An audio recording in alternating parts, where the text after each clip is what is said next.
sind wir einfach Wort für Wort, ich glaube, nicht nötig, oder?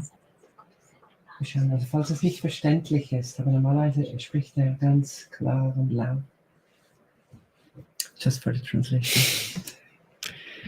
Om Jnanatirandasya Jnananjana Shalakaya Chakshununmilitam Yena Tasmai Shri Gurave Namaha Namashishtam Manumapi Satchiputram Atraswarupam Rupam Tasya Gajamarupurim Matarim Gostavatim Radha Kundam Girivaram Maho Radhikamadhavasam Prapto Yasya Pratitha Gripaya Sri Gurum Tam Natasmi Vancha Kalpatarubhyascha Kripa Sindhubhyeva Cha Patitanam Pavanebhyo Vaishnavebhyo Namo Namaha Nikhila Shruti Mali Ratnamaladiti Nirajita Padapankajanta Aji Mukta Kulai Rupasyamanam Paritastam Harinam Samsrayami Anare Pitacharim Chirat Karunayavatirna Kalahu Samarpaitam Unnataj Balarasam Sabhakti Sriyam Hari Purata Sundara Dyuti Kadamba Sandipita Sada Hridaye Kandare Spurato Va Sachinandana Ajanulambita Vajo Kanakavadato Sankirtanai Kapitaro Kamalaya Taksho Vishwambaro Dijabaro Jugadharma Palo Vande Jagat Priyakaro Karunavataro Ladini Shakti Swarupaya Gauranga Suridaya Cha Bhakta Shakti Pradhanaya Gadadhara Namostute He Krishna Karuna Sindho Dinabandho Jagatpate Gopesha Gopika Kanta Radha Kanta Namostute Radhe Vrindavanadishe Karunambrita Vahine Kripaya Nijabhadabja Dasyanmayam Pradiyatam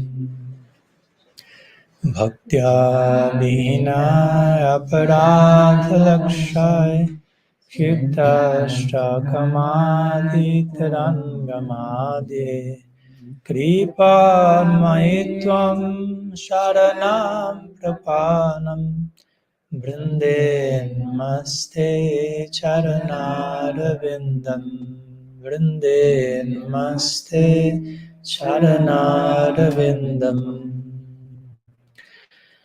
Shri Sachinandan Gaur Hari Ki Jai, Shri Harinam Prabhu Ki Jai, Shri Shri Gaur Gadadhar Ji Ki Jai, Shri Sri Radha Govinda Dev Ki Jai, Ananda-dhama Ki Jai, Gaur Bhakta-vrinda Ki Jai, Gaur Premanand Hari Bol. Shriman Krishna Chandra Prabhu Ki Jai.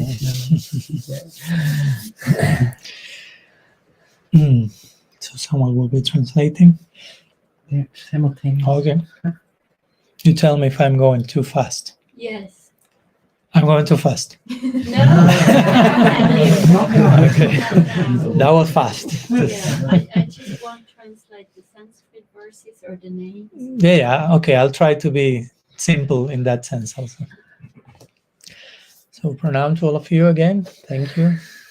And thank you so much for receiving me once again, for forgiving me for my last visit and giving me a second chance. Yeah, I thought I was going to be deported from Switzerland from my last visit here, but somehow or other, the mercy of the Vaishnava is costless. So you translate simultaneously, right? Yeah, but they understand. Okay, no problem. So, yeah, here I am again at the feet of Sri Gaur Gadadhar, Sri Radha Govinda, at the feet of all of you. Krishna Chandra Prabhu, thank you so much. And yes, this beautiful place in the Alps is kind of a very like an invisible magnet, though many people may not know. All of you are here. There's some attractive power, Akarshana, Shakti, that somehow is bringing us together and so many others, and even creating such a healing waves through the whole of the Alps, Switzerland, Europe, planet Earth, and beyond. So I'm honored to be in such a thick, powerful center of spiritual energy, which all of you are making, of course. If all of you will disappear from here, Ananda-dhama, there's no more Ananda, basically. No? So you are the Anandis who create Ananda here in the Dham. So, yeah.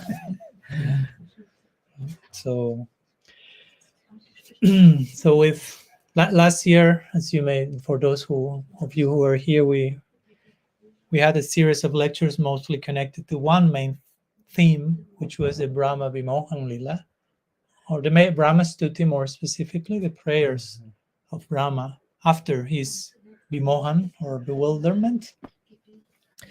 But to this time, this visit.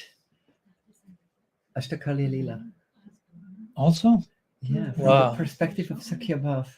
I have such a bad memory. I forgot that. In the evening. Oh, okay. We have morning sessions and evening sections in that direction. Okay. So this time we will turn a little bit in another direction, since not only, as Krishna Chandra Prabhu mentioned, we will have Sri Radhastami in 2 days, right? But also we'll be having many other festivals after Sri Radhastami, like Appearance Day of Thakur Bhakti Vinod, Bhamandev, and Tirobhav of Haridas Thakur, Jiva Goswami, so on and so forth. So we have decided we will also dedicate time for each day for those particular kathas or conversations. And also we'll have a few sessions of Q&As, Tagosti, like inviting all of you to questions and answers, whatever you may like to share during these days. But today, being the first meeting, I'm supposed to be traveling and promoting my recent book, although I'm not so good for promotion, so sometimes I forget. But anyhow, I'll be sharing a few words today about a book that I published a few months ago. I have one. Krishna Chandra gave me a copy of it, so he distributed my own book to me. That's very interesting. This book, Radical Personalism. So today I would like to share a few words about the book in connection to Sri Radha, in connection to Sri Radhastami, like also trying to build up to the celebration, because generally when we have a very important Mahotsav festival in our tradition, it's not that, okay, let's only talk about that on that day. Many parts of our tradition, there's a building up. So if you have Gaur Purnima, sometimes there will be katha for 1 week before, or 1 month before, and 1 month after. One life before. One life before, hopefully.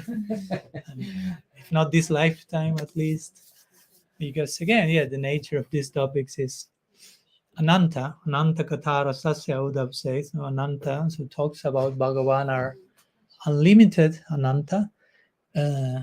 So we cannot just limit, okay, let's talk about Sri Radha once in a year. That sounds kind of an insult, basically, to the unlimited nature of the topic. And even if we will say, okay, let's talk about it every day of the remaining of our lives, that's still introduction. Yeah, we are warming up, as they say. We are preparing the heart for something that has no end.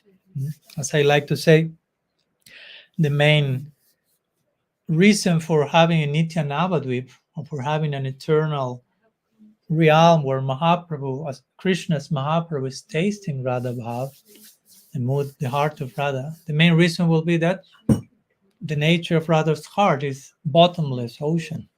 So it's not that there is a point where you can know it all about her experience all about her, not even for Bhagavan, what to speak for us.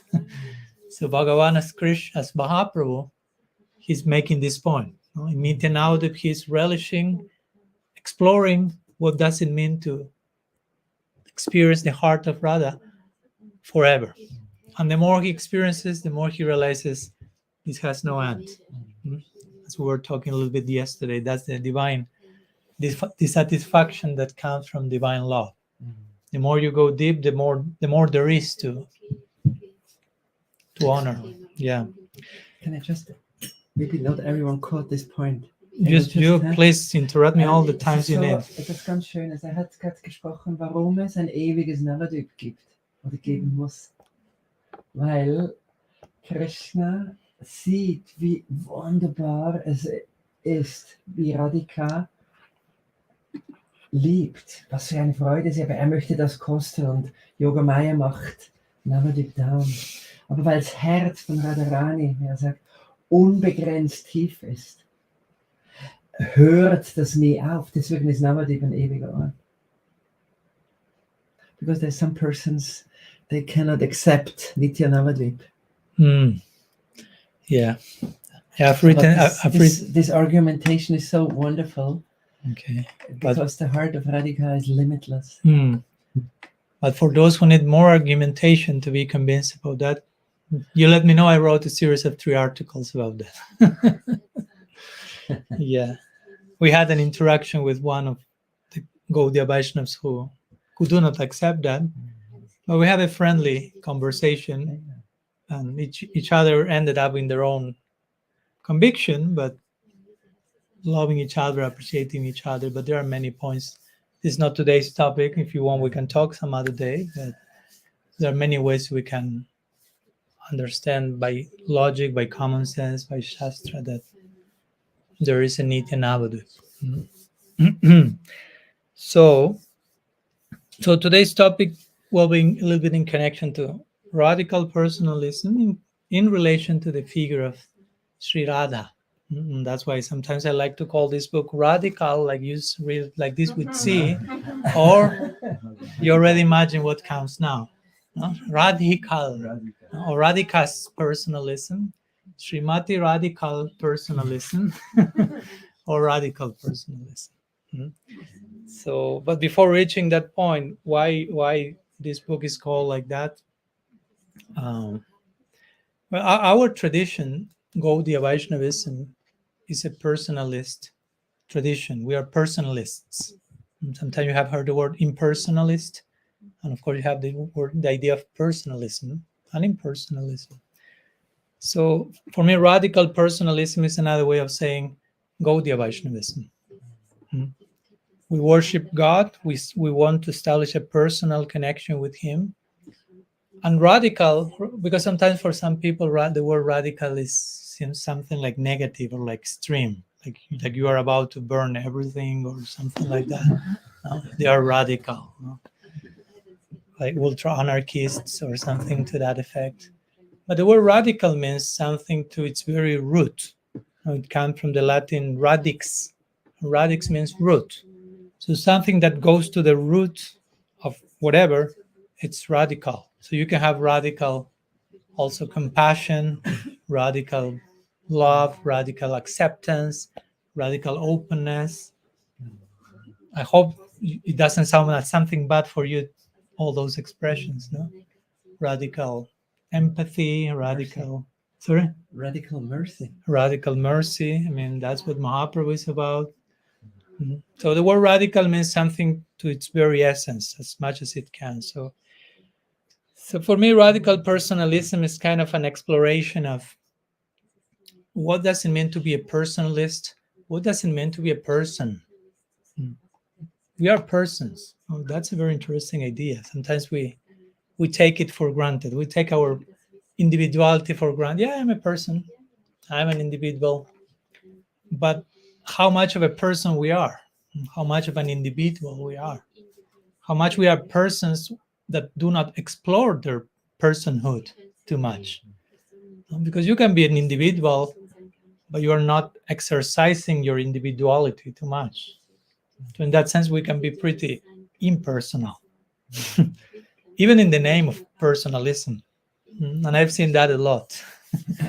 And that can be especially dangerous if you have a philosophy that officially is personalist, like ours, but you can misrepresent that in a very impersonal way.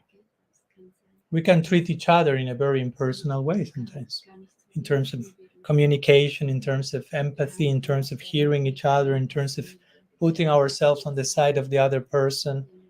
If we are not willing to do that exercise, how much we are connecting with each other.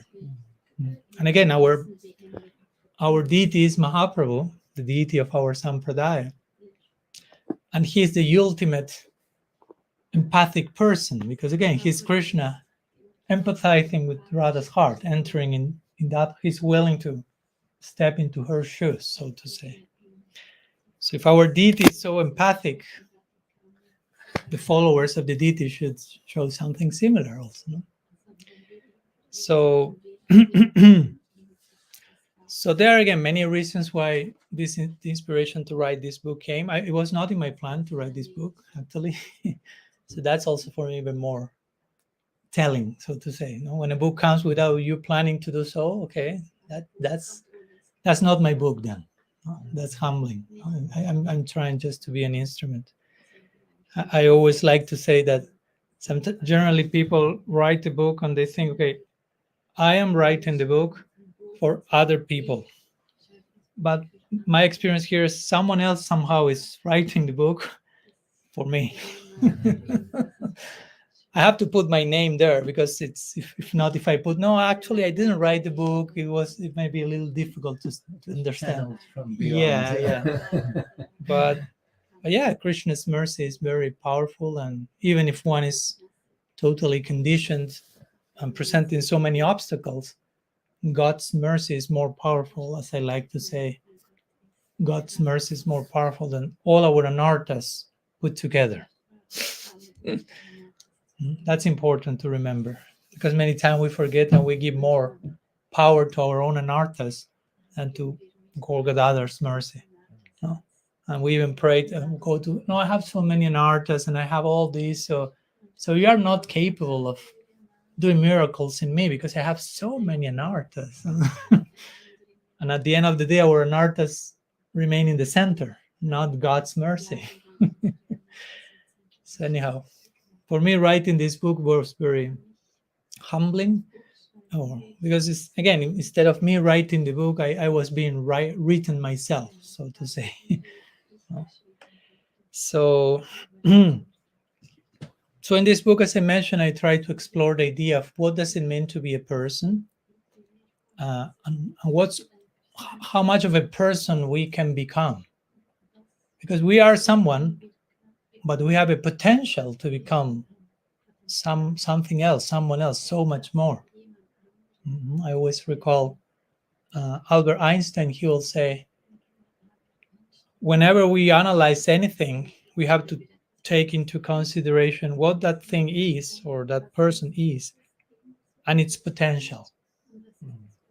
This is it, but this is all that thing can become also. So we are Tatastha Shakti, we are souls, but we have a potential to become so many things, especially in connection to bhakti. So for me, the book is an exploration of the limits of personhood. Of course, there are no limits, but how much of a person we can be. What's the soul? What does it mean to be an individual? I always like when Krishna says in the Gita, after so many verses in the second chapter, where he's saying what the soul is not. He's talking in what Christians call via negativa, which means you are not this, you are not that. The soul cannot be burned. As Krishna Chandra told me today in the morning when I told him I'm going to the bathroom, I said the soul cannot get wet because it was raining so much. No? So that was okay. And I experienced that yesterday when we were coming. Okay, I'm getting wet, the body, but the soul is still dry. It's okay. So Krishna is saying so many things there in negative terms. What we are not, what we are not. Because of course, when we try to describe something like the soul, you tend to describe anything by comparing it with something else. If I talk to you about imagine it's the first time you come here, you don't know anything about this tradition, and I say the word mridanga. And I don't think you will know what's a mridanga unless you have very powerful samskar from a previous life in Bengal or something that get triggered in that moment. But in general, it's like you will ask, what's a mridanga? And I have to immediately bring some point of reference. I will say it's a drum. So hopefully you know what's a drum, because if not, you will ask me what's a drum, and they will go into infinite regress. So I have to compare it with something so you have an idea. So Krishna is speaking in the Gita, okay, what's the soul? But the point is, in this world, there's nothing that can be compared to the soul. So he's like, okay, what to say about the soul? So he starts to say what the soul is not. So again, it cannot be killed, it cannot be burned, it cannot get wet, it cannot be dried. Not, negative. And at some point of his presentation, where he reaches the point, okay, let's say something positive about the soul. There's this famous verse in the second chapter in which Krishna uses the word ascharya about 3 times. No, so basically, I like to say, like, when he has to say something positive about the soul, it's like ascharya about, no? Which means a word that I also hear from Krishna Chandra many times, and like it's like wonderful. I cannot say it like he says it, but wonderful, wonderful, wonderful. So basically, Krishna is repeating that word 3 times, no? Like telling each of us, you are wonderful, wonderful, wonderful. Basically, he doesn't say anything else. He's like, he passes out after like contemplating what does it mean to be a soul? What does it mean to be an individual? What does it mean to be a person? What I'm talking here, radically person, is Krishna say like, oh my gosh, wonderful, wonderful, wonderful. No? Because remember, no, God is seeing us in a much clear way that how we are seeing ourselves. Generally, we see ourselves, and we generally don't say wonderful, wonderful, wonderful. No? We are not too aware of who we actually are, and which is our beautiful, brightest potential. So generally, we say awful, terrible, pathetic, that type of line many times. And we over-identify with those designations, and we bring the whip, and we start the ritual, so to say, of self-loathing. But if we properly understand who we are and which is our potential under the shelter of bhakti, then those words will come gradually, no? Wonderful, wonderful, wonderful. We will be overwhelmed with chamatkar, which is astonishment. No? In our tradition, it is said, rasas are chamatkar. The essence of rasa is chamatkar, astonishment. So we can also be astonished at who we are, not out of pride, because we didn't make ourselves. It's not like I'm my own creation, so I'm so proud of how beautifully I carved myself out. It's not like that. No? But Krishna considered that we are worthy of existing. For some reason, we are here. No? For some reason, we exist. And if he considered that means there's something beautiful and good and wonderful in that our goal of life is to discover that, basically. To discover who we are means to discover which is our most beautiful, wonderful potential in relation to him.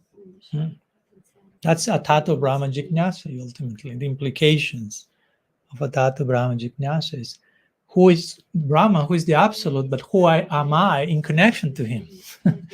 It's not just like some intellectual research, who is the absolute, but who am I in the process of discovering who he is? I realize, who am I? And we have to be open to accept that we are way more than what we think we are. Because on a daily basis, we have some preconceived notion of who we are. I mean, we need to have some idea of who we are. The point is that many times it's not a very accurate idea, or sometimes in general it's very limited and limiting. Because if you have a very limited idea on yourself, probably you will project that on others also. If you think I am this, probably you will relate to others in the same way. So you can imagine how suffocating will be those interactions, if we relate from this perspective to each other. Well, actually, we are Ascharyapat. It's not the same opening a door that looking through the keyhole. So generally, we look at ourselves like through the keyhole. This is who am I. This is who everyone else is. And Krishna says, open the Ascharyapat door and realize who you are, all that you can be. So, yeah, basically, my book is an exploration into that, into who we are, what's all that we can be, and in connection to the divine, and how this is never a thing that we can like finish. No, it's not that, okay, this is all that we can be, and there's nothing else beyond that. That's not the nature of the absolute. The nature of transcendence is constantly expanding. Like Krishna Das Kaviraj Goswami, he says in Chaitanya Charitamrita very poetically, he's speaking about the beauty of Krishna and the love of the Braja Gopikas. So he will say, the more Krishna's beauty is increasing at every moment. He's known as Krishna. Krishna means the all attractive. So all attractive doesn't mean he's all attractive, but he cannot get more attractive. No, he gets more attractive at every nanosecond. He cannot help but becoming more attractive. It's out of his control. So the more he becomes more attractive, the more he becomes Krishna, because Krishna means all attractive. So Krishna becomes more attractive means Krishna becomes more Krishna, because Krishna means all attractive. Krishna becomes Krishnaized more and more. It's the self-realization of Krishna. Yeah, basically. And it's an ongoing project. It never reaches an end, basically. So the more he becomes all attractive, the more the gopis increase their loving dedication towards him, because they are serving Krishna's beauty. They are not like consuming his beauty. They are not like exploiting the beauty. They are giving themselves to that beauty. So the more Krishna's beauty increases, the more the gopis' dedication increases. But the more the gopis' dedication increases, the more Krishna's beauty increases, because he witnesses their loving dedication and he becomes more beautiful. Or we could even say he becomes more beautiful because of the dedication that he's received. Because the love he receives, he becomes who he is. No? That's another way of putting it. It's poetic, but that's how ultimate reality operates in terms of poetry. Aiche kavitu binu nahe rasera prachar, says Chaitanya Charitamrita. That's in Bengali. You say you couldn't translate Sanskrit. I'm joking. So Chaitanya Charitamrita says, the ultimate reality can only be spoken in terms of poetry. When we reach the point of rasa, poetry is the only language possible. So in poetic terms, we could say Krishna's form and beauty is a result of the love of his devotees. The love of his devotees make Krishna adopt that unique form. Because if you bring the love of other devotees, if you bring a Hanuman Prem, Krishna won't be the result of Hanuman's Prem, will be Ramachandra. You follow? So the form of the Absolute is, poetically speaking, is being carved out of the love of his devotees. So Krishna Das Kaviraj is saying this. Krishna is thus saying, the more Krishna's beauty increases, the more the gopis' dedication increase. The more the gopis' dedication increase, the more Krishna beauty increases.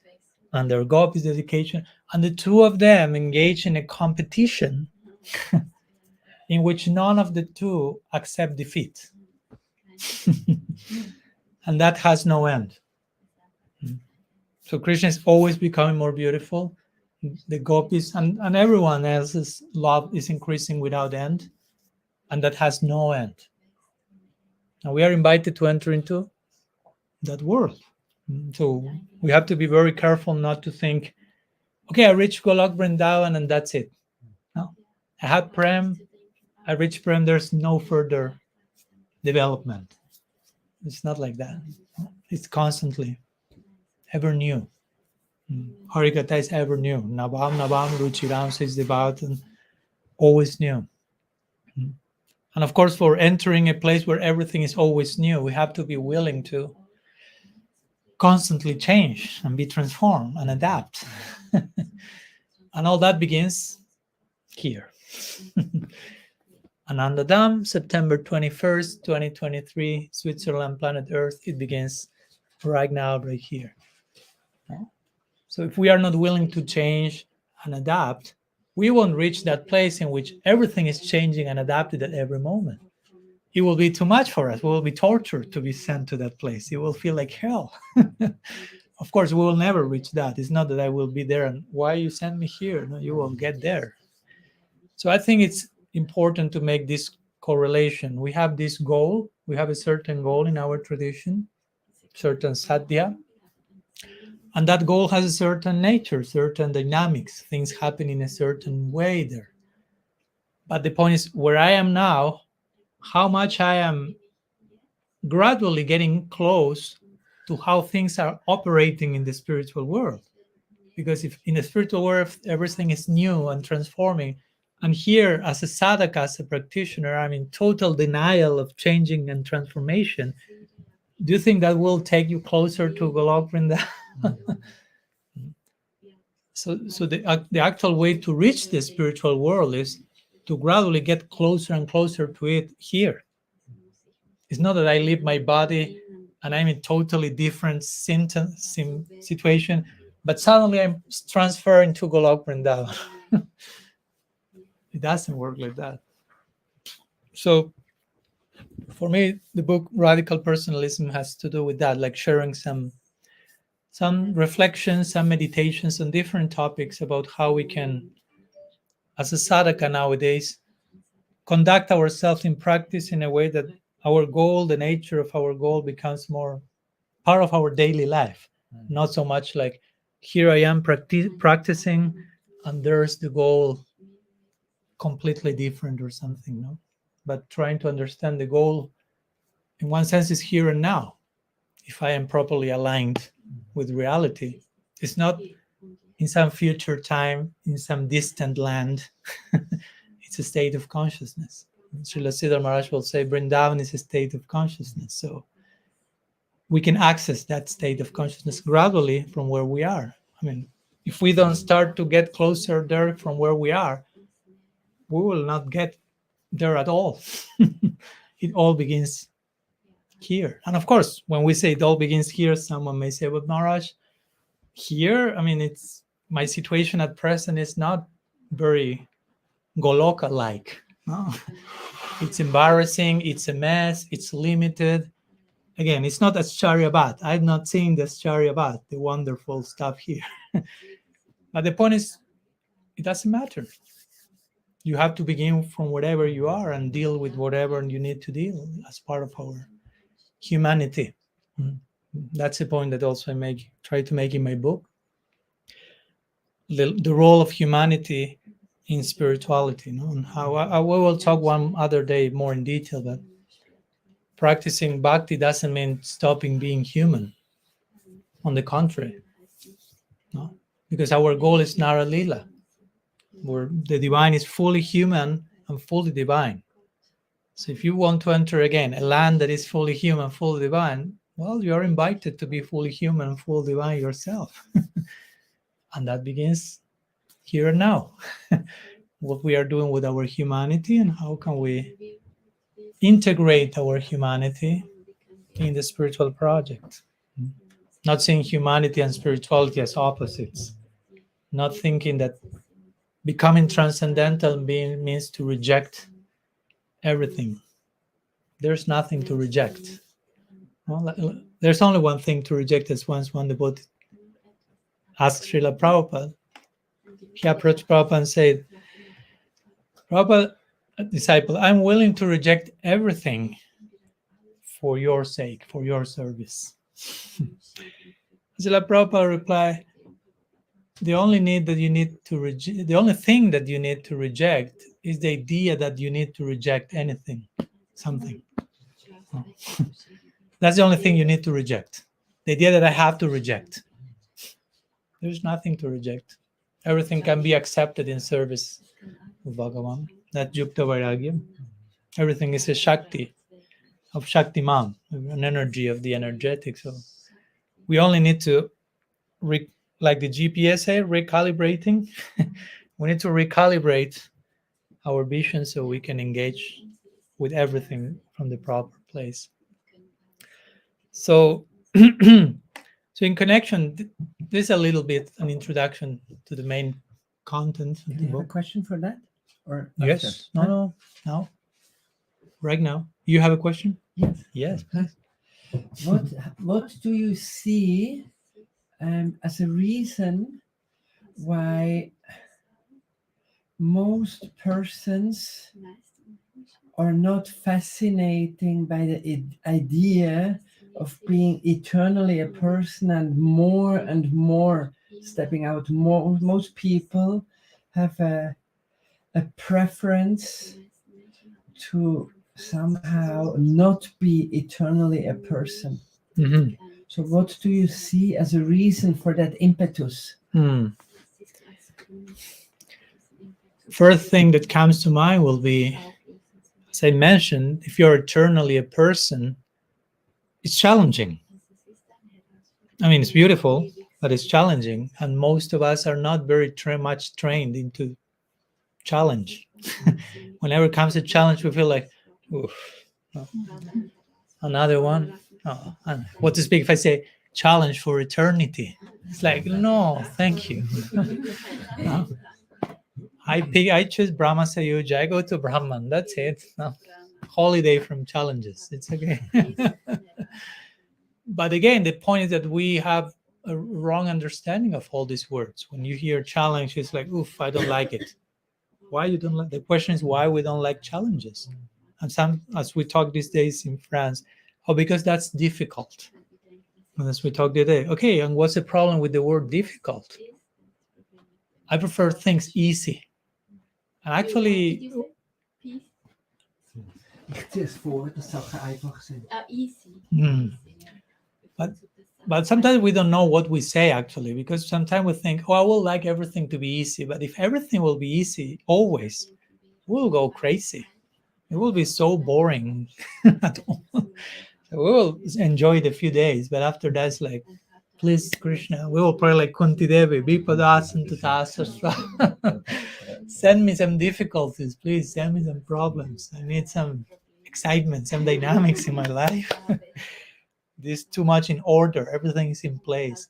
So I think most people are not very attracted, as you mentioned, to the idea of eternal personhood, because to be eternal, the nature of eternity, maybe even if they do not know that consciously, but maybe unconsciously they intuit this, the nature of eternity is ever evolving, ever unfolding. So the nature of love, because for us eternity is love also. It's not just eternity. That's another point. No, in our tradition, it's not okay, you have mere eternity. No. If you want to speak in terms of Satchidananda, so Srila Siddhar Maharaj will say you have Sat, eternal existence.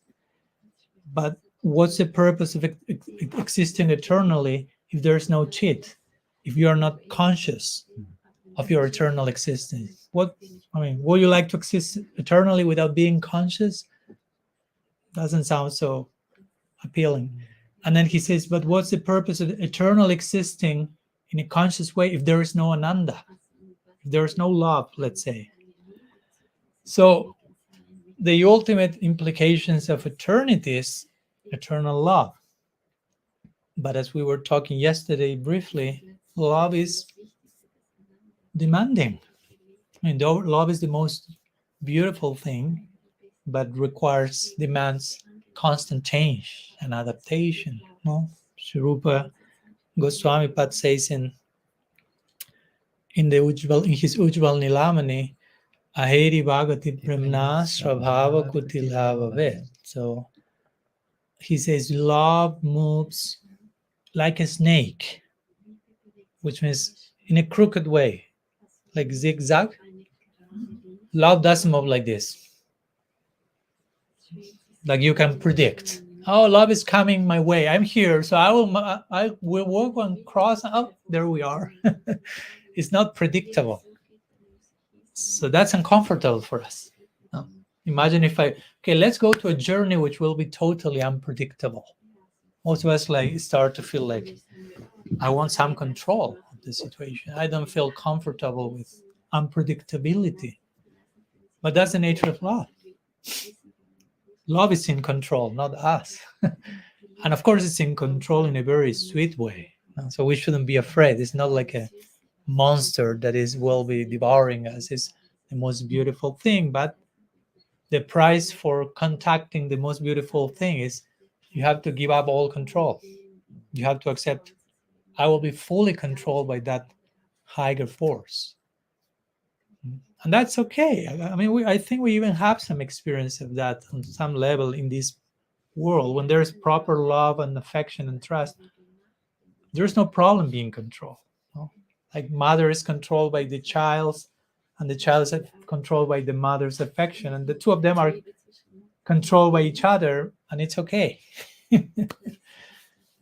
But somehow we grew and we developed this idea that it's not good to be controlled, so I have to control. And that's, of course, a big cause of our anxiety, and probably one main reason why we don't like to be eternally a person, because eternally a person means eternally a lover. In our tradition, especially, eternally a lover means eternally swimming unpredictable waters. And we may get nervous about that. We want some predictability. But we know Krishna is totally unpredictable. As we know, Rasa Lila, he plays the flute, and gopis suddenly hear the flute.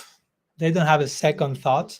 They don't have even a first thought. Gyan Sunya Bhakti, they just run whenever the flute is sounding. And it will always sound from different places. So it's not that it's predictable. Okay, meet Krishna. No, it's not that he will send a WhatsApp to the gopis, meet you at 12 midnight under this particular Kalpa Vriksha. It's like they will go there, and then the flute will sound there, and then the flute will sound there, and then they will arrive as the Bhagavatam and say, Krishna will say, what are you doing here? No, better go back home, it's too late. That's unpredictable. They went through so many obstacles to finally reach him, and he's inviting them to return. And of course, as we know, they start debating him, and they defeat Krishna in debate, Pranaya Gita. And first edition of the Rasa Lila begins. But then again, Krishna disappears. Again, unpredictable. So I'm giving some examples of how it's not that he's bipolar or dysfunctional. It's just the nature of love. So it's important that we as sadhakas gradually get acquainted with what does it mean to live a life of love in practice, which will be the dynamics, so we don't develop a wrong idea in our own minds. Okay, love will mean this, and we are just projecting our own fears or control mechanisms and try to even manipulate Krishna. So anyhow, that's what came first to my mind, why maybe we may not be very thrilled with the idea of being eternally a person.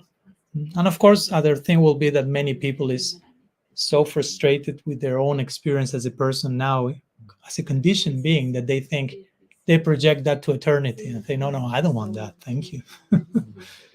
No.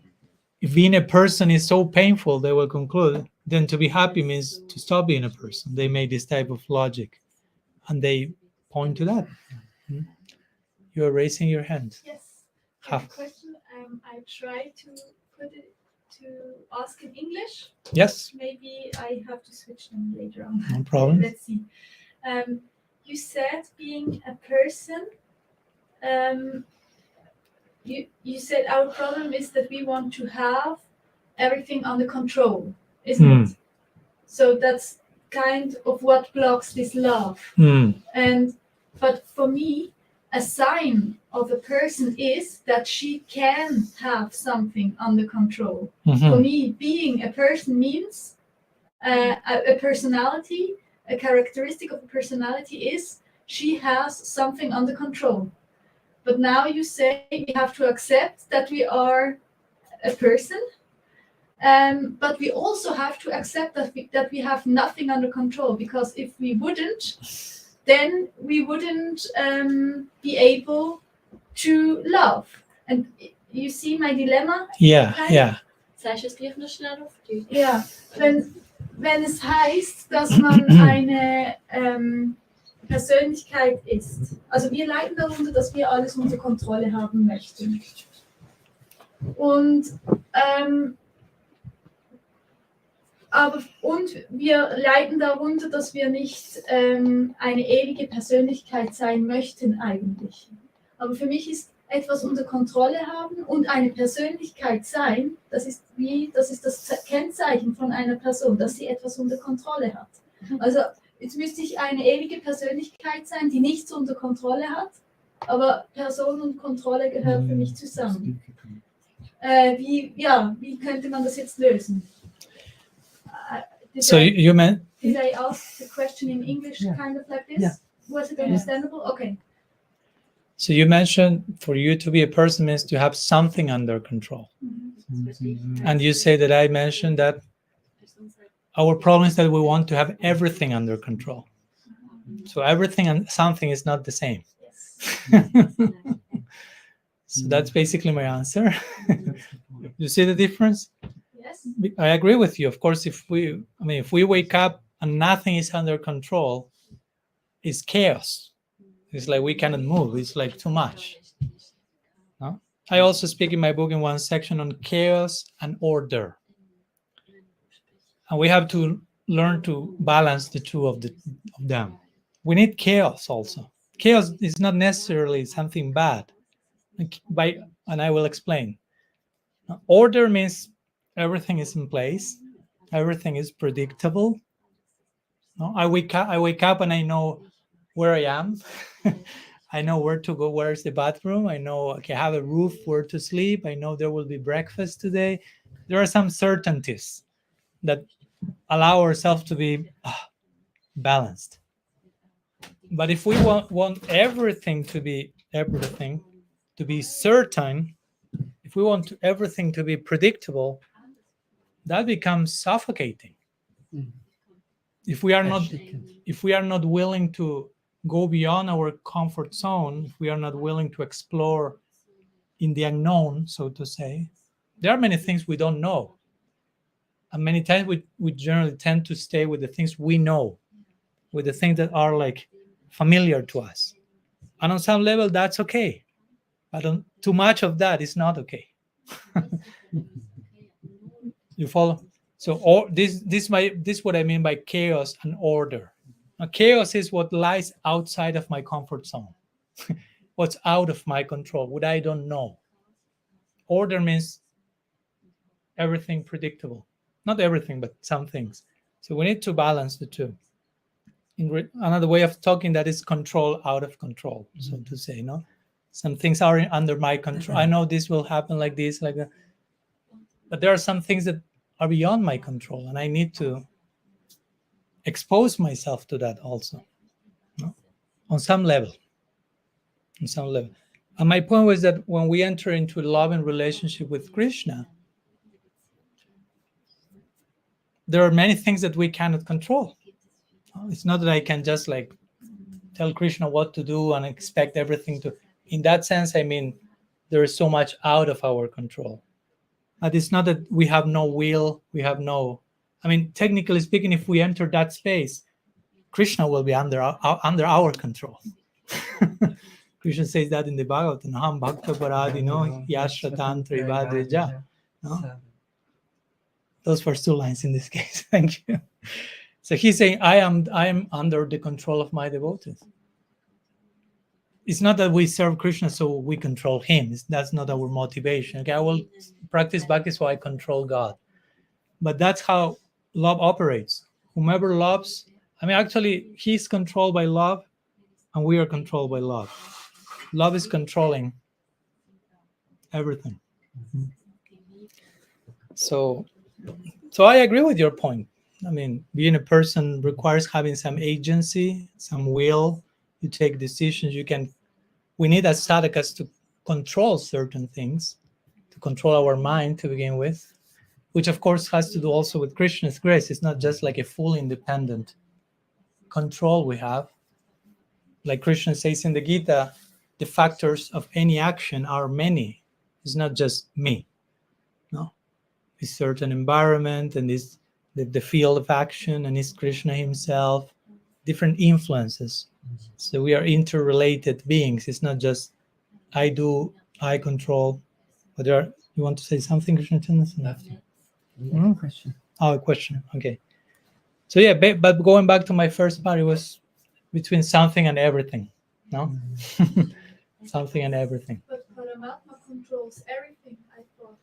Mm-hmm. Isn't it that Paramatma controls everything I cannot control? Is this a misunderstanding? That Paramatma controls everything. Everything. I cannot even move the finger. Krishna, Krishna himself is also called like Maheshwar, Sarvaloka Maheshwaram. Krishna himself, many names for God being the supreme controller. But we need to understand what that means, because if we take that to extreme, we have no free will. You follow my point? If you say he controls everything, then I go and kill everyone. You're a robot. Was Krishna? It's not me. I'm an automaton, so to say. No? So, and that's not the case, of course. I'm not proposing that you become serial killers and then blame Krishna for that. No. So Krishna is the supreme controller in the sense that he's the master of everything. He's the source of all energies. Everything is in his service. He's the center of all. But in the context of that, he's giving free will. In the context of that, he's allowing himself to be controlled by love, while remaining on some level universal controller in terms of cosmic affairs and dynamics. But he's giving us free will. I think that's important. Of course, free will doesn't mean how free is my will. That's another question. No? We are going to other topics here, but because it's not that I can do whatever I want, at least in my present condition. In Vedanta Sutra, it is said that when someone becomes a mukta, or a liberated being, and we already talked about that yesterday a little bit, but my point is an enlightened being becomes Satya Sankalpa, says Vedanta Sutra, which means whatever he or she wishes, it happens. But of course, they will wish something in a particular direction, no? And that will happen because Krishna will be there to please that desire. Anyhow, we are going to an ocean of topics. That's nice. Yeah. Just you described, I want to go back, the main aspect of being personal is this adbhut, this astonishment, as Charyavat, and that there is a dynamic because there is a constant grow, and actually, if one would accept that, a constant more amazement, this is between the gopis and Krishna, but this should also be in the soul. So from where is this tendency coming? Not feeling fascinated for revolution, and why we are, when this is like one of the main topics of personalism, the constant change and ever newness of fascination, why we are in a specific tradition of Gaudiya Vaishnavism, when some small details are changed, then it's the tradition normally doesn't answer with happiness. No. The tradition normally? Is not responding with happiness, but with a threat and sometimes even aggression. Are you sure that's going on, Krishna Chandra? Ja. Yeah? Wenn das so die Grundlage ist, von Person zu sein, ist es ja ständig neu fasziniert zu sein und die Dynamik der Seele zu Gott und ist eine Dynamik von immer neuem Veränderung und Wechsel. Da müsste doch eine ständige Faszination für Revolution, für Veränderung sein. Woher kommt die Eigenschaft in uns, nicht freudig zu sein für Revolution, für völlige Umkehr und nicht freudig zu sein, warum in einer Tradition, wenn das die Grundlage ist von Persönlichkeit, warum es in einer Tradition, wenn manchmal kleine Details geändert werden, reagiert die Tradition nicht mit riesiger Freude, sondern mit so behalten wollen. So why do we are not all constantly fascinated for revolution, and why the tradition is sometimes not really encouraging even the slightest change. It's a conservative. Yeah. Can I share a few words from here in this connection? Because the 4th chapter of this book is called A Living School of Prophets. That's my school of prophets, like a prophet. So for me, that's another way of saying. Schule der Propheten.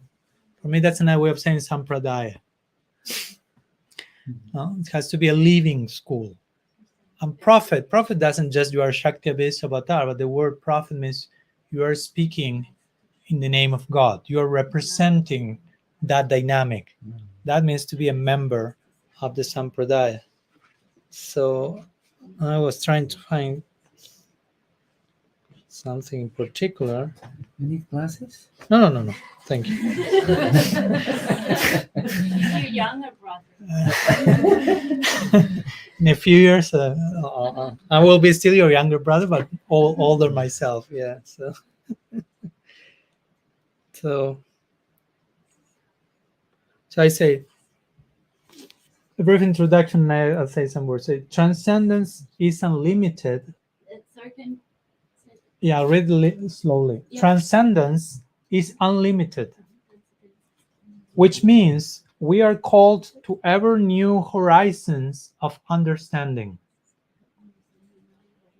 We are to keep pace. You know what that expression in English? Keep pace with an ever-evolving reality. That we are. Man muss Schritt halten mit einer ständig erweiternden Wirklichkeit. We are to keep pace with an ever-evolving reality that we are part of, with an ever-evolving God we are tied to, and thereby with an ever-evolving tradition through which these very principles are revealed to us. Thus, the tradition needs to remain ever-evolving if it's to accurately represent an ever-evolving proposal such as Gaudiya Vaishnavism.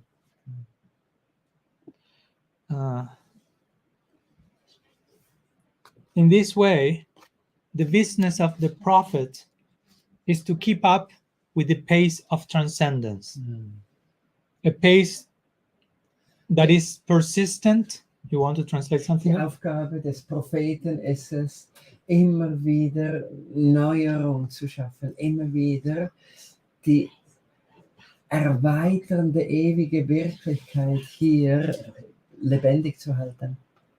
So the business of a prophet is to keep up with the pace of transcendence, a pace that is persistent, mysterious, uninterrupted, and mostly happening outside of the comfort zone.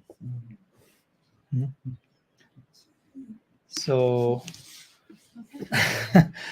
in relation to your question, basically I'm saying that, our tradition has that proposal, has that swarup, ever evolving, but not not every official member of the tradition is a living member of the tradition.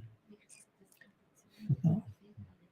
I mean, you can subscribe to a tradition official externally, even receive the name, you have the label, you have your name, you're a card-carrying member, as they say in English. You have your card, like, I'm part of the tradition, I received initiation that day, I was put some burnt stuff here, I threw a banana in the fire, someone gave me a name.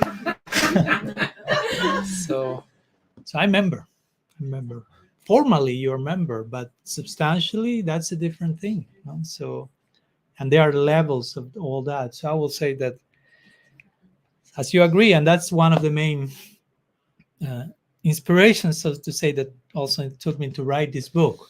Now, like, in principle, in essence, we are such an dynamic, revolutionary tradition, in essence, in principle. Why? Well, but in how that is represented by its members, not all, but most, or many, I found such a huge gap there. Yeah. Even we will talk about that. We can render lip service to the idea, the glory of Gaudiya Vaishnavism, from the mouth out that counts, but from the mouth in my experience, and I'm not pointing at anyone in particular, or I'm pointing to me to begin with. No, I have to be strict with myself. So many times we can find this tendency, this apathy, this tendency to not keeping up with the pace of transcendence, and but just setting in status quo, comfort zone, all these perks, position. Okay, here I am. I'm saved already. I'm on the side of the saved ones. No, as we talked yesterday, I fit in, but belonging is a different thing than fitting in. Mm-hmm. So there's so much conformism and mediocrity and complacency, and it's dangerous because with the spiritual language we can justify so many things. Mm-hmm. No? So now you learn a little bit the lingo, the words, what to say, what to reply, which is the answer to every question, so to say, and then you feel, I'm correct, I'm saved, I'm done, I don't need to change, I don't need to continue, I'm settled. And that's the exact opposite of what Krishna Bhakti is. Krishna Bhakti is unsettling by nature, so to say. It's inviting to, that's the very role of the guru. And the role of the guru should be to take the student outside of the comfort zone in a sustainable way, of course, not like extreme. But when the student starts to think, I know, now I understood, the guru will have to, don't be so sure that you fully understand. How come you say, I fully understood this? No, Ananda-dhama is still trying to figure out who Krishna is and cannot. So yeah.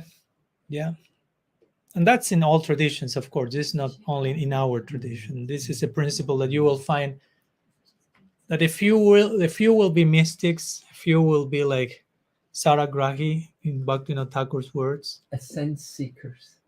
Thank you. And majorities will be more for the fundamentalist. Yeah, let's call it that. Why not?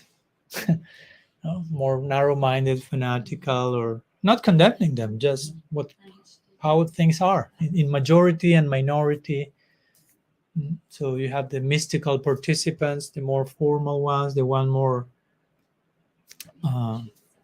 subscribing to a belonging system, so to say, and the ones who are really searching for the living thing, so to say.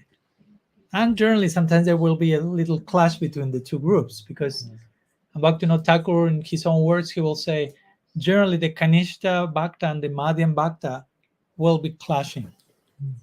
Because what the Kanishta means the like beginner's practitioner, and Madhyam means an intermediate practitioner, more looking for progress. And they will be clashing because what the Kanishta thinks this is the thing, the Madhyam is challenging that and thinks, no, that's not, this is it. And they will like, what nourishes one is suffocating the other, so to say. Was den einen wirklich nährt, erstickt den anderen. And that will happen always. It's not that, okay, what's the button to press so everything is like, no. So we have to learn how to coexist with that, with maturity, with compassion, understanding each one's stage without condemning anyone, but just understanding how things happen. You raise your hand. Deutsch fragen, ja? Ja. Kannst du übersetzen? Also so eine Nachfrage noch zu deiner Frage, aber auch in Bezug zu dem, was er erläutert hat, auch zur Persönlichkeit, also wirklich So follow-up to my question, but also what you spoke about, the personality and radical personality. ob das nicht auch damit zu tun hat, aus was für ein Selbstverständnis Tradition auch wirklich gelebt wird. Also ob das Gegenüber auch wirklich ermächtigt wird im Verständnis von wirklich einzigartig und persönlich zu sein, also darin eine Ermächtigung erfährt innerhalb der Tradition, dass man auch is the wirklich etwas tradition zugemutet really bekommt. empowering you to be really a person, or is it oder sie dich limitiert? I mean, me in particular, Yeah. no, anyone. Huh? Anyone, Yeah. not me in particular, any person. Yeah, anyone, yeah. Limitiert im Hinblick auf, dass die Tradition dann so eng wird und nicht offen. And the tradition, become a limited, like suffocating you, huh? Something like this, or is it really empowering? I mean, it should be empowering. No, it should be empowering. A genuine tradition. Again, a tradition is a living thing. No? Tradition is not some old thing in the past that is always the same. So a tradition is a living tradition, and a living tradition should be creating living members. And that means empowering people, not disempowering. Although I accept that in many cases, tradition ends up disempowering people instead of empowering them. Just trying to tell them, do like this and do like that, be like this, be a nice one, this is the way to behave, what not to do, don't go there, don't listen there, don't think too much, and you will be saved, and give your monthly donation or whatever, instead of explore. No, like Srila Prabhupada say, I want all my disciples to be independent, thoughtful people. That's dangerous for the status quo. No? To promote independent thinking. So, but the genuine tradition, of course, there are stages, and members of the tradition in the beginning may need to be more like this. So, tradition has to know how to deal with the stage of every person. So, in the beginning, it will be more fanatical, narrow-minded. There's a license for that in the kindergarten stage. You can be a little bit like, this is the only thing, this is the unique, this is it. But in time, you start to, it is not only black and white. There is so much in between, so much nuance. So the tradition should be empowering each member in every stage of their practice. No? So if you are a beginner and you need to be a little bit more fanatic, tradition will empower you in that sense, so to say, accompany you. But when you are ready to reach the next shore, tradition should be. And empowering means sometimes challenging. No, empowering is not only like I will give you like whatever. No, empowering sometimes is inviting you outside of your normal way of thinking, outside of the comfort zone. It will not feel as empowering. It will feel like overwhelming, like what's going on, this is uncomfortable, but it will be done with support and accompanying, and gradually will be, wow, so empowering. I'm learning, I'm growing, I'm maturing, I'm discovering other things that in the beginning were difficult to accommodate. But when I start to accommodate and harmonize, wow, I feel that I'm expanding so much. At every stage of one's process, tradition should empower us. So we should, be careful that even if we have institutions and all this like big expansion, that shouldn't happen at the cost of empowering each individual member. Because that's the purpose of the tradition, to have empowered individuals, not to have disempowered masses of people. No, that's easy, relatively easy to get. It's more difficult to get one empowered being than to get 1 million disempowered people that think in the same way. And that's comparatively easy. Externally, it seems more, wow, so much people, but where's empowering? And the real sharing of the message is through empowering. Krishna Shakti Vinanahi Tare Pravartana, says Chaitanya Charitamrita. Unless you are empowered, you cannot share this. And again, empowered doesn't mean you have to be some avatar coming from Golok. It means you have to be a living member with a living connection to a living tradition. And the tradition itself should be promoting that. If not, that's not the tradition. That's a facade. Prison. That's a facade of it. Seems like the tradition, but it's something else. That happens a lot. It seems Gaudiya Vaishnavism, but as you say, it's a prison house. It's a foot shackle. It seems mercy. It's something else. No? Like sometimes it seems surrender. It's codependency. Sieht aus wie völlige Hingabe. Es ist nur eine uralte Sehnsucht nach Abhängigkeit. Or I've seen cases, it seems parampara, but actually I'm passing unresolved trauma to the next generation.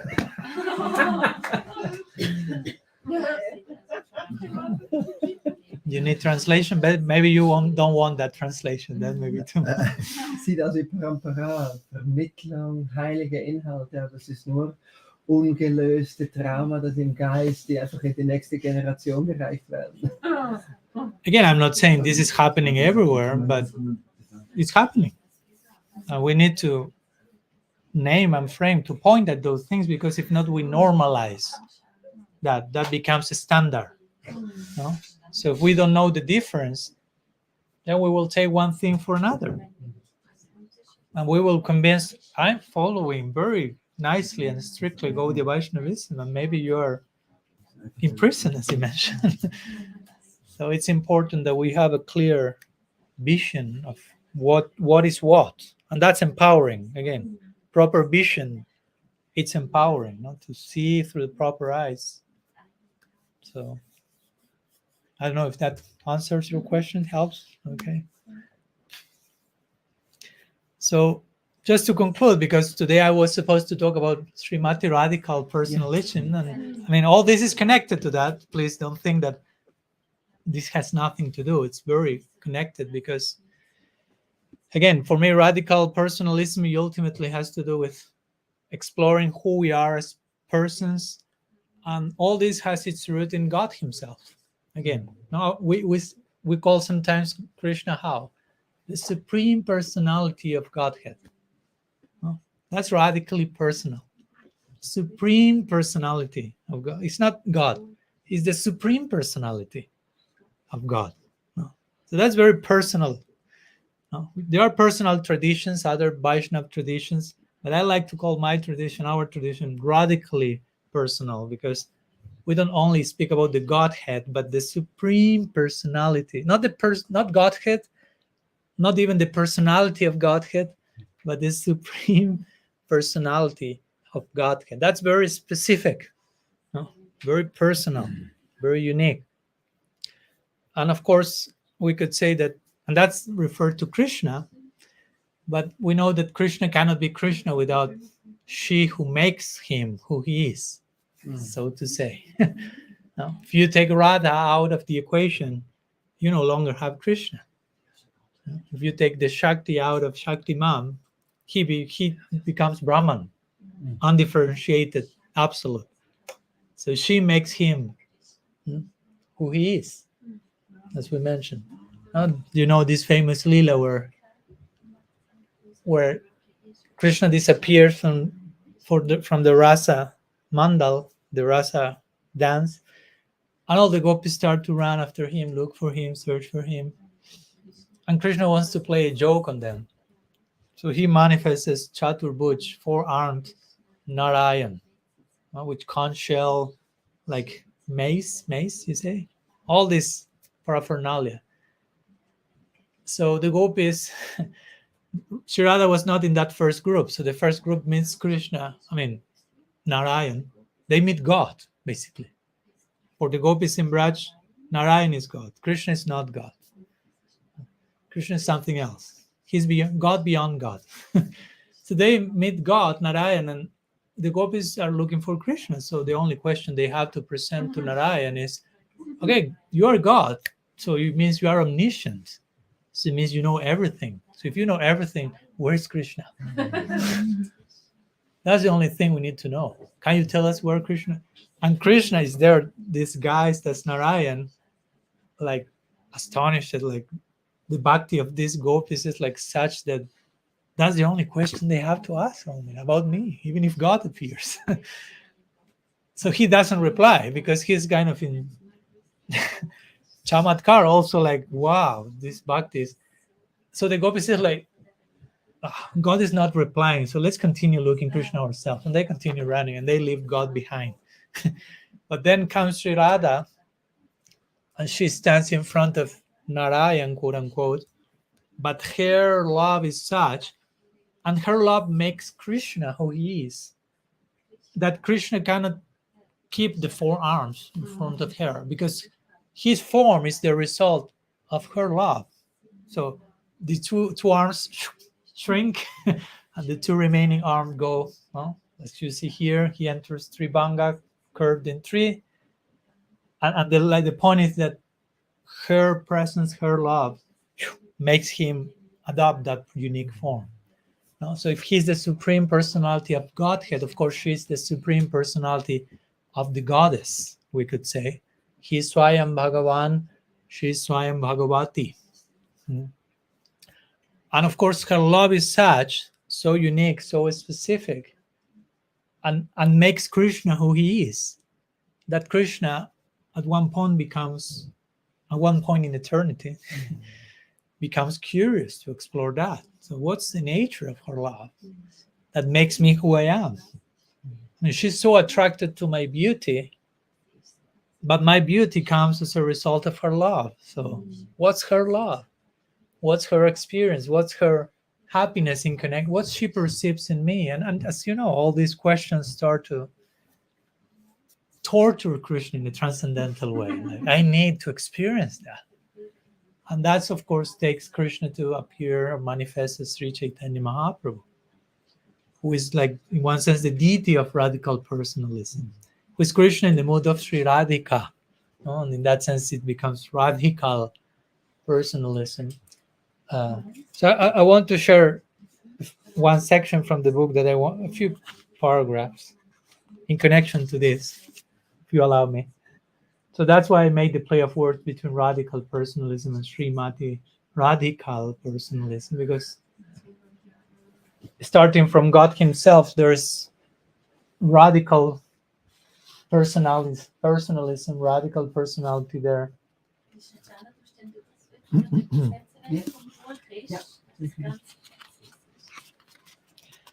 So I'll read just one paragraph, or maybe two. I do. I translate for everyone. So then I will read from parts and you repeat. Yeah, like one sentence and like this. Huh? Yeah, We do like yeah. this? Since the form of Gaura Hari has all to do with Krishna tasting himself from the vantage point of Radhika. So, weil wer ist Chaitanya Mahaprabhu? Es ist Krishna, der sich selber kosten möchte aus dem Standpunkt von Srimati Radharani. We can then further connect the notion of radical with the very person of Radhika. So können wir diese Bewegung von radikal wirklich in Verbindung setzen mit Radhika. You also say in German radical? Yeah. Okay. In Spanish also we say radical, so it's very it's universal. It's, it's yeah, like, yeah. You know, already like Sanskrit. So it is she who, to her very core and at her very root, is exclusively preoccupied with the highest peaks of divine love. Es ist sie, die ihr ganzes Wesen und alles in ihr ist durchdrungen, nur mit der Beschäftigung allerintensivster Liebe. a love which in itself is the very root of existence. Und diese Liebe von Srimati Radhika ist eigentlich die Grundlage, die Wurzel aller Existenz. In this, Deswegen gibt es überhaupt irgendetwas. in this way, Sri Radha becomes the ultimate personification of that love to such a degree that God himself wants to fully relish her experience. So, oder diese Liebe in allem ist so extrem anziehend, dass selbst Gott selber begierig wird, die Erfahrung von dieser Liebe selber zu kosten.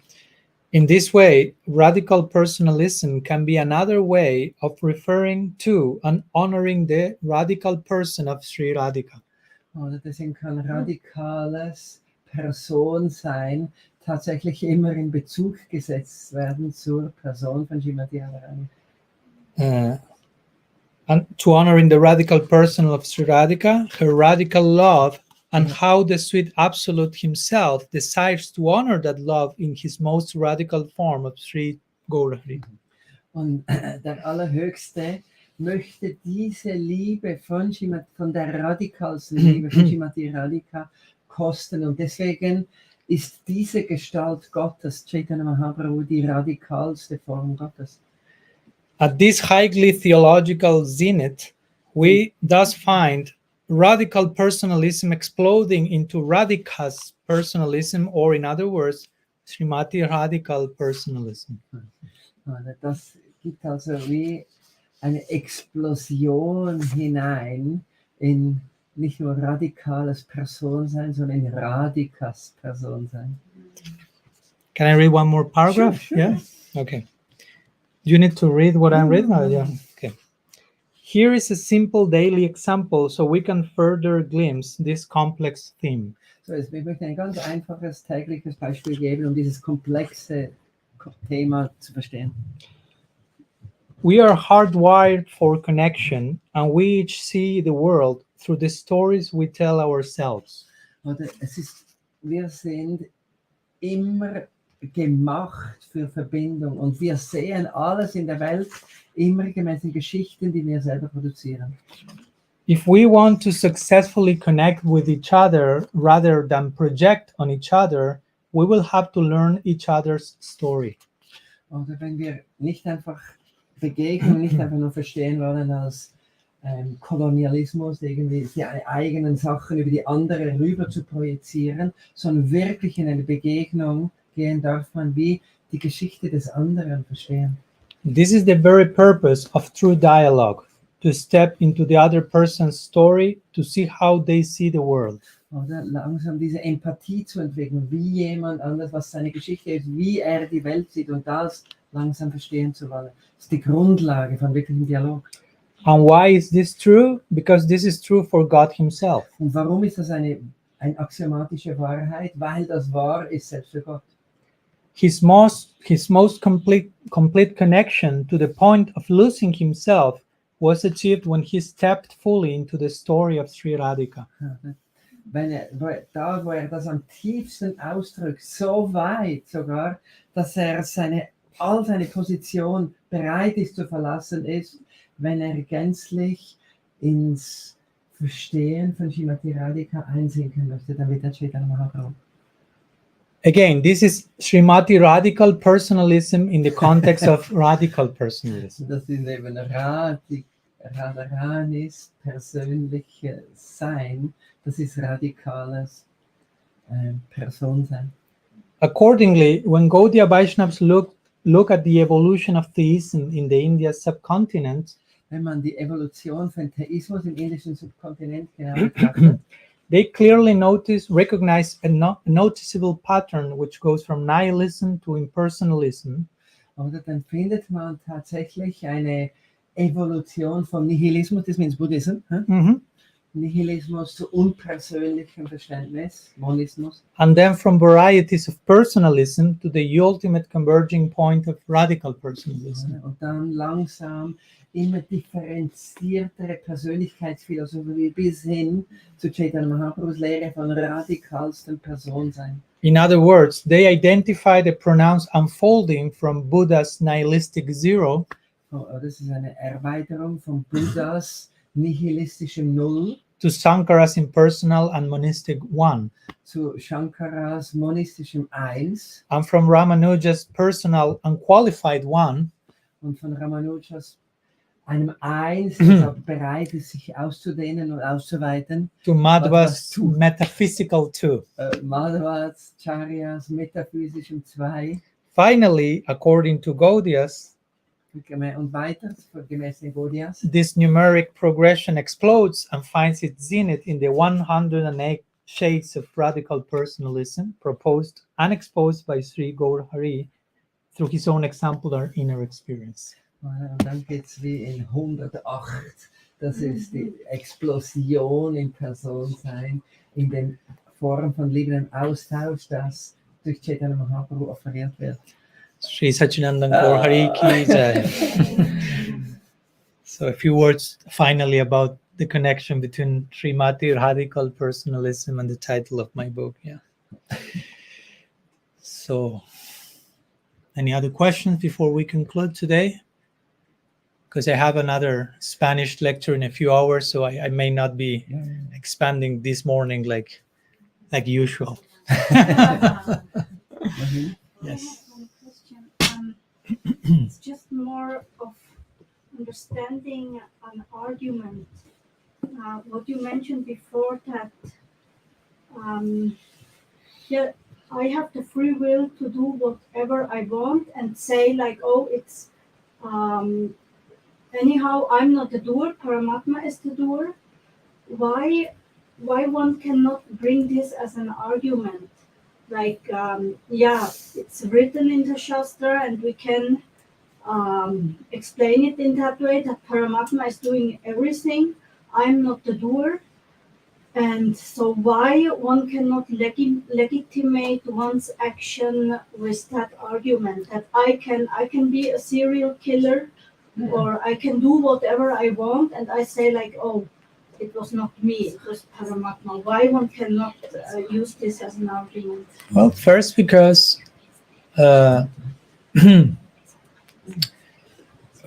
we cannot do whatever we want. I mean, if you want to just jump on the window and fly like a bird, you cannot. That's an extreme example, but like for example, But whatever we want means whatever we want. That's what I want to clarify first. No, it's not an extreme example. It's just if I say I can do whatever I want, that implies anything.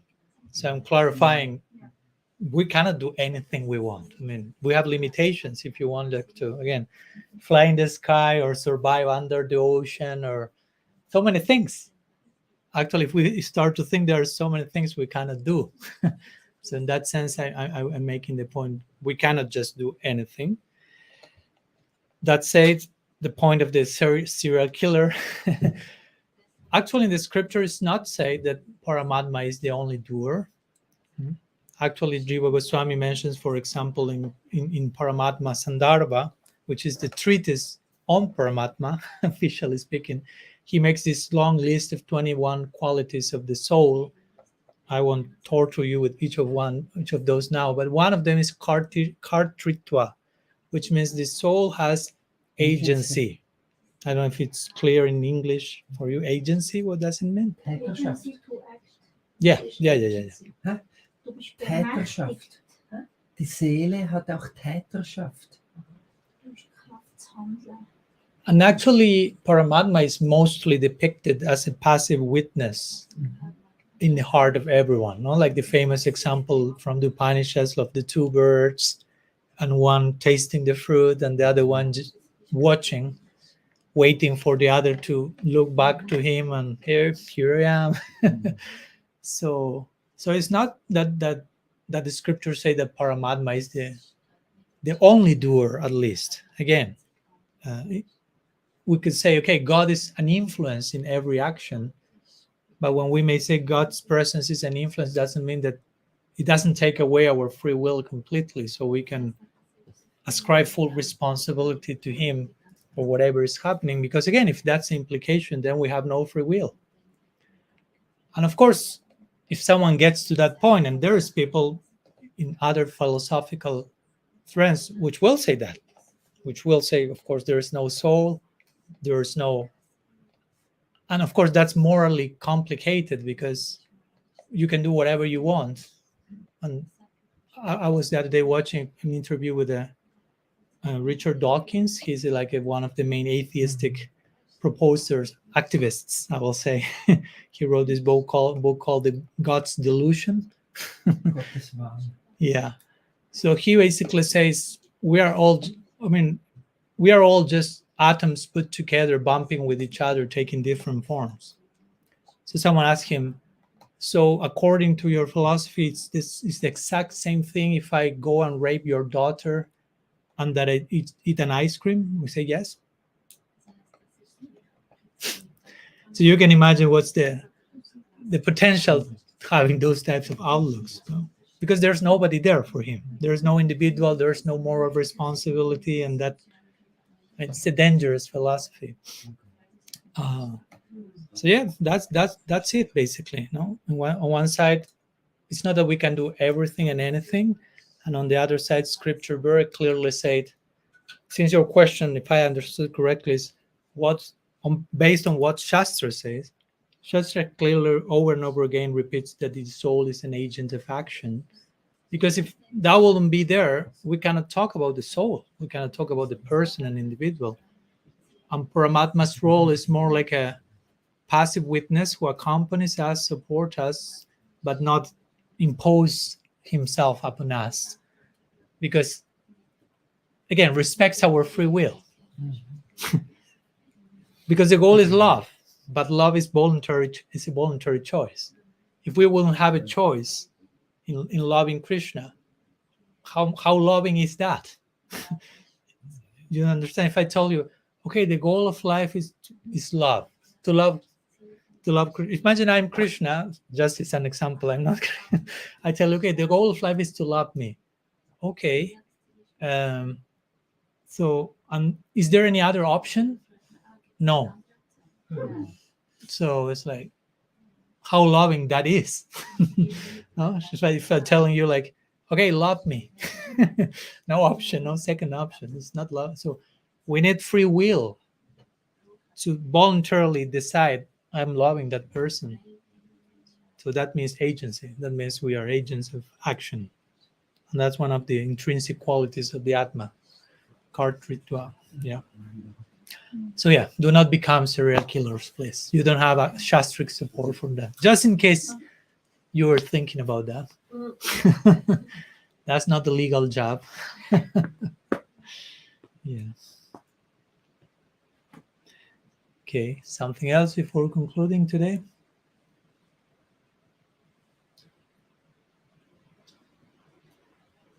So maybe just still on the same topic, what is in our control or not. I've always heard that verse. I don't remember where it comes from. Like nothing can, even a blade of grace won't move without Krishna's will. Something like that. Yeah. That's in the key. Technically speaking, that's not a verse. That's like saying in India. Which with this I don't want to like downplay it, but sometimes that's not exactly the same thing to say, okay, this Shastra I heard from the... But the idea here is he's supreme controller, as I mentioned, but again, supreme controller doesn't mean that nobody has will, nobody has agency. Yes. But he's supervisor of everything, basically. But he's given free will to us. That's not exactly the same. So if a blade is moving, a blade of grass is moving, Krishna is aware of that. Krishna is allowing that to happen. But it doesn't mean that whatever we are doing, Krishna is forcing us to do that we are not choosing that. Because again, that will take us to not take responsibility for anything. Maybe one can say also that it's true that the Atma is incapable to move matter. It cannot. It doesn't have this power because it's God's energy. But if I want and I have a freedom what I want to do, And if I want to do some things, Paramatma, who is sitting near you, he says, I'm your servant.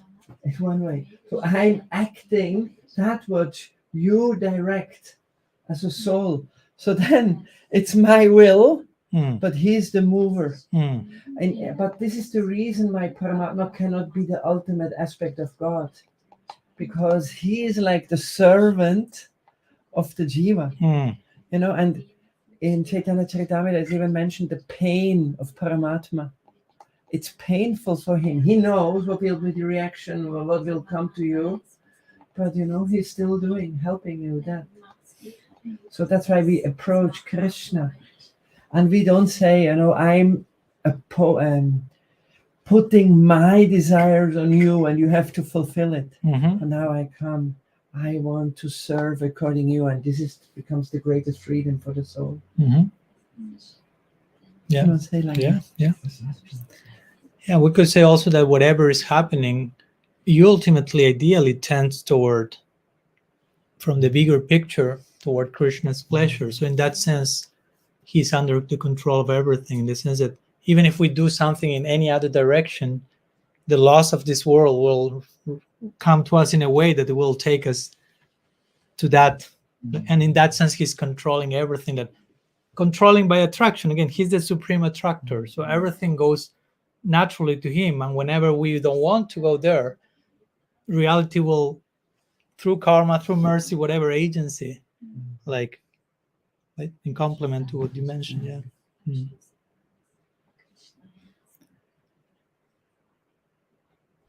And he's given us, I mean, it never began at one point in time, but we exist, we owe our eternal existence to God, so to say. So even if we have free will, it's not that I created my own free will. So in that sense, you can say he's controlling everything, no? It's allowing that to happen. Jonathan. Yes, I have a question also kind of related to this. Maybe I accept this last question in the sense that I'm really in hurry. In time, but we will have more time. Okay. Try to keep it short. And I'm not so sure about the question, so forgive any mistakes, but I've heard in a lecture that some jivas are from the start in kind of Vraj, some jivas are from the start in Vaikuntha, and some jivas are in Tatashta. So in this marginal energy, so all of us, we came from Tatashta, but that's a long topic. So yeah, my first book is partially on that topic. It's a long topic. Question. So what's the question? You have a question, or just some clarification on that? Yes, when I heard this, I thought that why is there difference of how God origin, source, how God treats jivas in different, you know. Okay, I'll try to reply briefly because this requires, and I will clarify, there are differences of opinion in our community about this. So I may be saying something that may be sounding contradictory to what you heard from someone else, and I don't want to sound like I'm here trying to defeat anyone, or I'll try to say some things according to Shastra, not according to my own opinion, but go into what Shastra says. And it's, again, I will say something and probably you will have 108 more questions to what I'm saying, and that's great. We will continue talking about that later. But according to Shastra, the reply to, in our particular case, let's begin there, to our origin or source or beginning is, there's no beginning. The word used in Shastra is anadi. Anadi means no beginning. Adi means beginning. Anadi means no beginning. So basically means there's no beginning to our conditioning, which in itself is difficult to understand because we cannot think about things without beginning. Although we have no beginning. In other traditions, at least certain parts of other traditions like Christianity, Abrahamic traditions, they may think more about we have been created at one point in time. We didn't exist and we started existing, but that's not our philosophy. The soul has no beginning, the soul has no end, and material existence has no beginning and has no end. I mean, there are cycles of creation and destruction, but the cycles never have a beginning. No, you can go Bhagavad Gita, verse 20, chapter 13, and specifically the purports of Baladevi Debushan and Vishwanath Chakravarti Thakur. Krishna Chandra will help finding those. And then it is said, Krishna uses the word anadi, says this whole material creation is without beginning. The jivas are without beginning, and therefore the connection between the two, if the two are without beginning, the connection between the two is without beginning. That's called anadi karma. So again, this is what I'm saying, but based on Shastra, we are not coming from a Tatastha region, because there's no Tatastha region. There's nowhere in Shastra that is being spoken about the Tatastha region. We are Tatastha Shakti. But Tatastha Shakti is who we are as a Shakti. It's not like a geographical place from where we are coming. That said, different acharyas have said what you mentioned, and I tried to deal with that in my first book. No, this is a second. Trying to understand why sometimes some acharyas have said things that seem to contradict what Shastra says, or even sometimes they say two different things in different moments that seem to contradict what they themselves say. No, famous example will be Srila Prabhupada saying we fell from Vaikuntha. I don't know if you knew that, Jonathan, but he said a few times we fell from the spiritual world. We were in the Leela with Krishna, but we came here. And then in another section, he said, it is a fact that nobody can fall from there. So you cannot take the two. No, it's not like, oh, today, Friday, I take this. Tomorrow, Saturday, I feel more taking the other version. No, you have to actually harmonize apparent contradictions and understand, well, depending the qualification of the audience, sometimes he may have to say something to make it more easy for them to understand. You are facing a Western psychology, which may think more in terms of beginnings. And if you say like anadi karma or something, it's like too much. They will become too disturbed and not be able to take the other things that he wants to give. So sometimes we find these things throughout the history of our tradition. So that's one thing. So my point is still there is your question, because you have also like someone like Yashoda, Nanda Maharaj, Lalita, Vishaka, Subal, Madhumanga. They are not Tatastha Shakti. They are not conditioned beings. They are made of Swarup Shakti, and they're eternal associates of Krishna. So they never been conditioned. We call them Nitya Siddhas. We are called Nitya Vadas. And someone may ask, so why Krishna made it like that? And my reply is, Krishna didn't make anything, because that exists since without beginning. You follow? It's not that Krishna said, okay, I will decide now, these souls will this go to Golok. There's no that beginning point. Our mind tends to go there over and over again, but why he did it like he didn't do anything in one sense. He's already, all that is eternally existing. God exists eternally, all his potencies exist eternally. He's not creating Maya Shakti, creating Tatastha Shakti, creating Swarup. The energetic and the energies exist eternally. So the important thing is how he relates, how God relates to what already exists. Not so much why he didn't create anything. You follow my point? I see some smoke coming from some people. Yeah, that's part of the process. And if you don't understand, it's okay also, just in case. Don't feel like, oh, I'm not understanding, sometimes this type of replies you need to ruminate, like to chew on that, and may take years. It may not be the time for you to think about this also. I mean, I'm just sharing the answer to Jonathan's question, but don't feel bad if it's like this is going beyond, above your head, so to say. But generally the idea is that, no? I mean, everything already exists.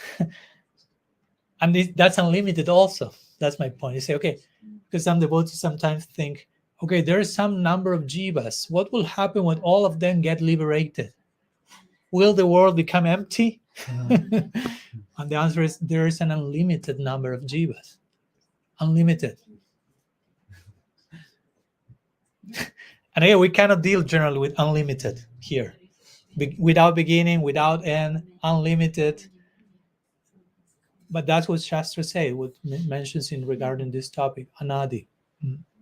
There is no beginning to the conditioning. And Radha exists eternally. Of course, she has. Jashoda exists eternally, because if they do not exist eternally, Krishna won't exist eternally. Because as we say, Krishna, Braja Krishna is the result, is a result of the love he's receiving from them.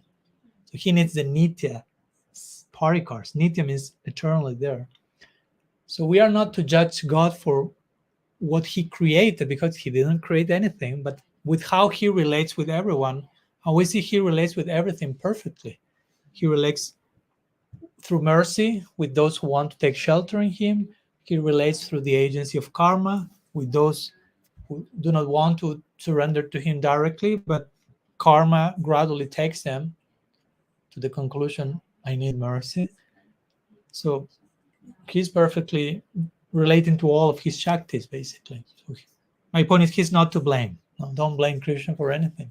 The conclusion is I have to take personal responsibility from where I am now, and I have free will to decide from now on where I want to be. And that's the whole lecture, but many of us do not like to take responsibility. But that's the price for being an individual. Yeah. If you don't want to take responsibility, your individuality is taken away from you. And again, we went back to impersonalism. Yeah. To be a person means you are responsible. And it's like responsible for each act, decision. And that's not bad, but that's how it works. That's included in the combo, in the packaging. So to say.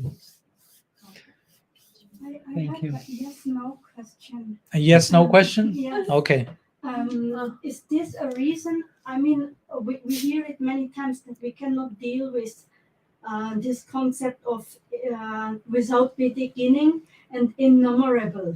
We cannot. And is this the reason why we cannot, why we don't have any concept of that, or why we cannot understand that? Because the experience with the material nature is like nothing. We experience that with whatever we are getting in connection, we get separated, that the connection or union never lasts forever, and separation is always to happen, that we, because this is the experience, therefore we don't understand infinity and innumerable. And the second also argument why we don't understand it, because we know inherently that this being conditioned will one day come to an end.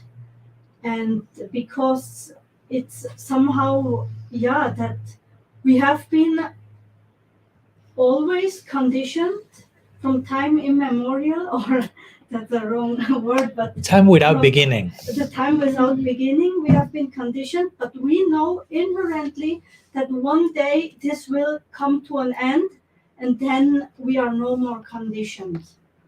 And because this is also like subconscious knowledge in us, that this is not the reality, and that what is associated with that unreal reality is caused by the material mind, and therefore we cannot understand what is infinite and what is innumerable. And this is a yes/no question. Usually. Let's say yes. Of course, I'm not limiting what you mentioned, but there are some, we could say, and other reasons. Sometimes it is just say that we are so, at the present stage, we are so trapped by thinking about things with a beginning and end, three-dimensional, physical. We are not fully aware of infinity. So when we hear these words, still there are words for us, We may not have and that's why in the scripture you have these verses like achintya kalo ye bhavanatam starkena joyayat, like those things which are achintya in nature. Achintya means inconceivable, and inconceivable means beyond our present capacities to grasp reality. So Srila Jiva Goswami writes in the commentary of Paramatma Sandarbha, Shastraika Ganatvam, and so on. Like those things which are achintya, inconceivable in nature, cannot be understood by our logic, our mind, but can be understood by going to Shastra. So unconceivable doesn't mean you cannot understand them. It means you cannot understand them in the usual way you understand things. So there has to be a separate method to understand the inconceivable, and that's what Shastra says is the method to that. Anyhow, some words apart from the yes. But again, these are things to let themselves, like, how to say, marinate. And again, for some of us may not be urgent to go into that direction and don't feel forced, look, I have to become expert in that or something. But also for some people, this is a genuine concern. There is place for them asking that, no? Because sometimes I've heard people saying, oh, that topic is not important for you. Yeah, for me it's not important. Okay, but if it's important for someone else, you have to allow that person go in there, and it's okay. There is place for every one of us is in different stages of our journey, and every one of us will have main priorities and questions and needs, and it's perfect. And it's perfect to allow everyone else's also questions and needs. So I'm sharing all these questions that I'm answering today, and all these days we will be answering. Some of you will connect more with some others is like, oh, it's the same for me, or I don't care and there is a place for that also. Just for all of you not to feel like forced to having to be equally passionate about the same aspects of this unlimited tradition. Anyhow, thank you so much for your time, for your patience, your questions, your hearing, your association, your friendship. And Sri Sachinandan Gaur Hari ki jai, Sri Sri Gaur Gadadhar ji ki jai, Sri Sri Radha Govinda ji ki jai, Sri Harinam Prabhu ki jai, Gaur Bhakta Vrind ki jai, Gaur Pramanand Hari Bol, Vancha Kalpataru Vishya Kripa